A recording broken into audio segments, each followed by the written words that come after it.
You have 7 strategies, Brian, I think, for business success. Yes. Maybe tell us a little bit about those strategies. Well, what we've found is that great businesses do things differently from average businesses. Either they start off, but not usually, or they learn them over time. And today, we have much less slack in our system than ever before, so businesses have to be really focused. So the first one, we said, become a great leader. And a great leader is a person who has very clear vision, values, mission, purpose, and goals. The leader is clear about what they want to accomplish. And the leader also has the willingness to make the hard decisions necessary to assure the survival and growth of the business. And so we put leaders through exercises that help them become very, very clear about the most important things that they can do, the most important results that are expected of them, and then how to get a clear idea, a vision that they can share with others. A second thing we talk about is having a great business plan. Sometimes it's called a profit model, but all excellent businesses have very good, clear, written plans that everybody knows about. And it is not the plan itself, but taking the time to think through who you are, what your products and services are, what your market is, and then put it down on paper forces you to think about every critical issue before you begin to commit time and resources. Okay, take us through some of this stuff. Talk about great leadership, Brian. Yes. Something that comes up over and over again. What makes a good leader? Yes. Well, a good leader, even if you're starting with a business on a kitchen table, has a very clear long-term vision. The rule is that if you're not thinking 5 years ahead, then basically you're just getting by day. So you think 5 years ahead and you say, if my business was perfect in 5 years, what would it look like?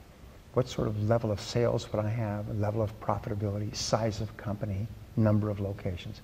And how would that be different from today?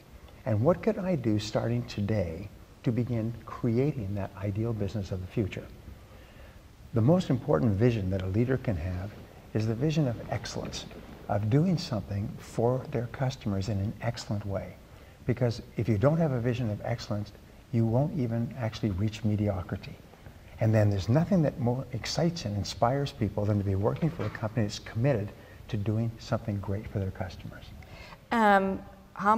What percentage do you think of leaders of companies are actually good leaders? Are you talking about a really small number who manage to get all those ingredients right? Well, you can tell because of their results. Wonderful thing about business is that it's not a matter of theory or surveys, just look at the results.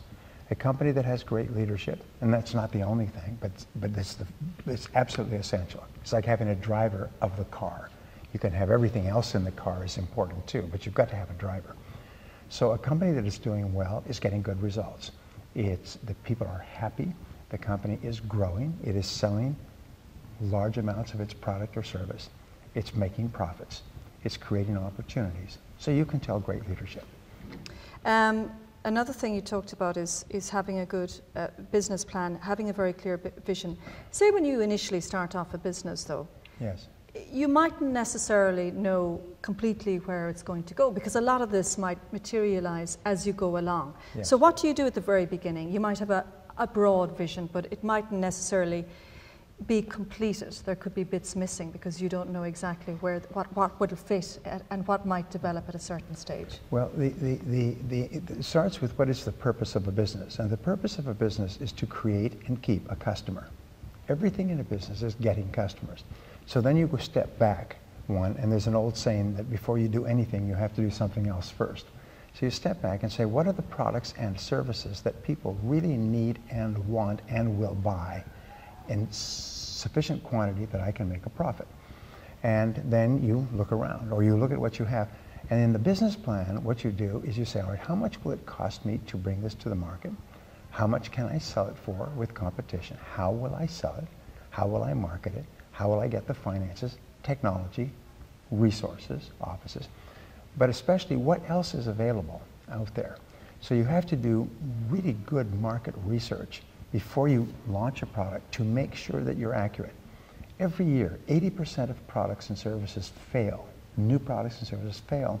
In any part of the world, generally? In any part of the world, because they did not do enough proper research to find out that people really want this and are willing to pay for it.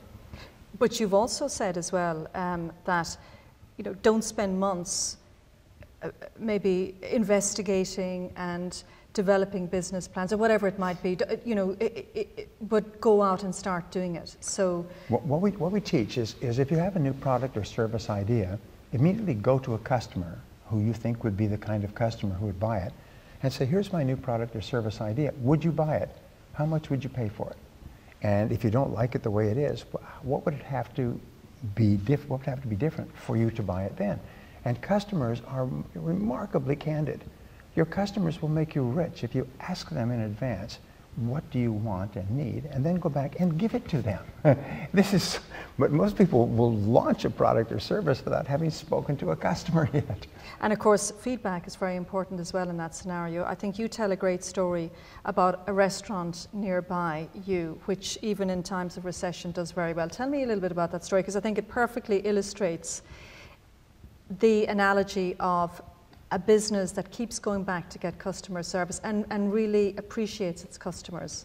Yes, well, it's interesting. All big companies seem to do this. This is a restaurant that started off competitively in a shopping center, and we heard about it, my wife and I, and we went there. And the food was excellent, the service was excellent. But 2 or 3 days later, we got a phone call from someone in the restaurant. Sometimes it's the manager who calls, sometimes it's someone else, just to ask, how was your dinner? Was everything all right? Is there anything we could do better next time? We really appreciate you coming in. We look forward to seeing you again soon. And then what they did is they gave me a special phone number for regular clients. So when you call that phone number, it rings, they pick it up, and whatever time you want to get in, they always put you in the restaurant. They always have a table for you, even on a Saturday night and you call at 6 o'clock. They'll always find a place for you because you're one of their special guests. So you just think, isn't that great? I don't have to phone and have people tell me that they're busy and I come at 9 o'clock and things like that. Whatever you just do, you call and they have you straight in there. And then they take very good care of you. And no other restaurant that I know ever phones their guests and asks them how their experience was. And this restaurant has been full for 15 years, 7 days a week. Can I go back to good leadership, Brian, because I think it's something that comes up over and over again. We mentioned it earlier. What are the good characteristics of a good leader? Well, there's several. I've written about this extensively. Of course, they have a vision. Second of all, they have courage. They have the courage to take action with no guarantee of success. They have the courage to take calculated risks to move into a competitive marketplace. They're committed to excellence. They are really, really committed to making their products or services excellent. In fact, they take it personally if a customer is not satisfied for any reason. They'll even call them personally, or they'll change the product or service. Some companies will actually, after a series of customer complaints, they'll remove the product completely from the market. They will not offer a product that customers are not happy with. Another characteristic of leaders is they're very self-responsible. Is they say, I am responsible. They don't blame other people, they don't make excuses, they don't criticize, they don't complain. They say, I'm responsible for everything that happens here. And as a result of being responsible, they say, so what's the solution? How do we solve the problem? And all of business is a series of problem after problem after problem all day long. And as we spoke about a little while ago, the job of the leader, the manager, is to be a problem solver. Tell me a little bit about the criticism issue. What happens if, you know, there's a manager of a company and there are people who are making mistakes or they don't come up to scratch? How does a good leader deal with somebody like that? Well, what you do is you never criticize the person. See, we've been brought up, and I was brought up by a Catholic mother, so I know what criticism is like. And the old school thinking was that you punished the person with criticism by criticizing them and basically saying you're no good. And the greatest psychological problem in our society is people thinking I'm not good enough. And if the boss comes along and says you're not good enough, it just triggers, it's exactly what I thought. And so people who are criticized actually perform worse afterwards. So if my staff makes a mistake, the first thing I say is mistakes happen, okay? It's impossible to be alive without making mistakes. this is going to cost us some time and money.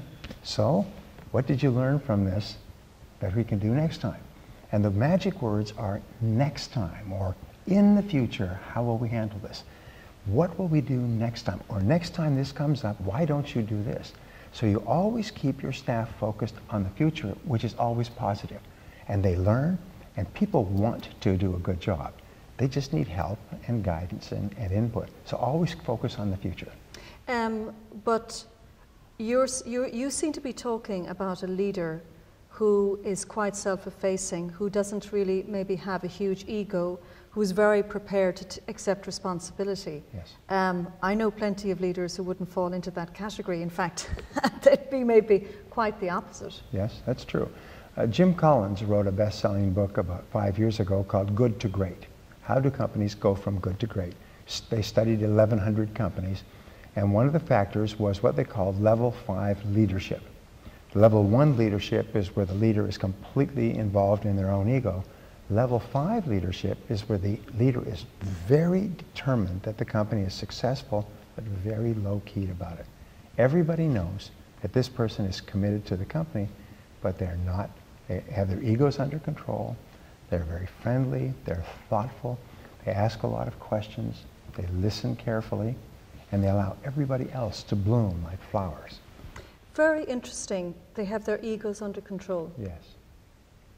And that's an essential ingredient for that level 5 leadership. Yes. Because if your ego isn't under control, yes, what happens? Well, what happens is you have a negative domino or multiplier effect on everybody around you. I'll give you a simple example. A friend of mine is one of the top executive coaches in the world. And what he does is he coaches top executives in major corporations and charges a lot of money. And they pay him the money eagerly. And what he works on is 1 or 2 behaviors that a leader has or a senior executive has that's really hurting their effectiveness. And for example, one of the things he'll say is know-it-all. The leader knows it all. So a person comes up with an idea and the leader tops them and says, yes, that's a good idea, but this is what I think we should do, and cuts people off. Another is interrupting. In meetings or in discussions, the leader's always interrupting the other person when they're speaking, which is almost like an emotional slap in the face. Another thing is not paying attention when other people are speaking, just not listening to them, as if what they're saying was not important. Another thing is blowing up. And he lists 20 different things. These are just behaviors that people slip into, and what he does is he shows them how to unwind this behavior so they stop doing it. And he said sometimes one change in a behavior can transform the results that a leader gets with his people. Is it possible to undertake those transformations? You Yes. know, because egos are built up over a long time, from childhood really, I suppose. In many ways, maybe a large ego is the flip side of low self-esteem and low self-confidence. Yes, it is. So this is something that has been conditioned in a person for a long time. Yes. And what you have to do is point out that you can be much more effective. And you see there's a direct link between effectiveness and self-esteem. If you are not getting results, people are quitting. People don't complete their assignments on time. Your superiors are angry with you. You say, this is not good. Now, if you will do this, you'll get much better results. People around you will be happier, and you'll be happier as well. So, in other words, they set a higher motivation than ego, and it is effectiveness, to be successful, to be respected, to be liked by other people. So people say, okay, I can change that behavior, and they do.